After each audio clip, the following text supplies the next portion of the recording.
Hi అండి.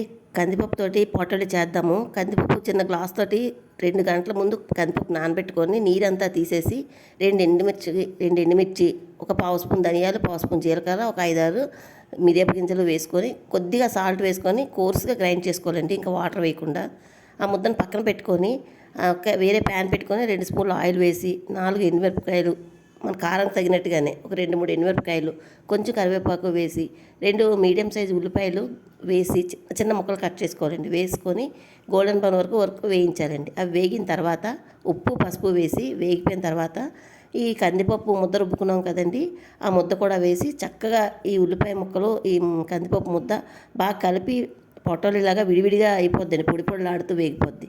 అన్నంలో కలుపుకోండి, చాలా కమ్మగా ఉంటుందండి, సూపర్గా ఉంటుంది. అదే కందిపప్పు ముద్దతోటి వడియాలు పెట్టి మసాలా కర్రీ కూడా చేశాను. ఇవన్నీ రేపు పోస్ట్ చేస్తాను, వీలైతే చూడండి. Thank you for watching. Bye.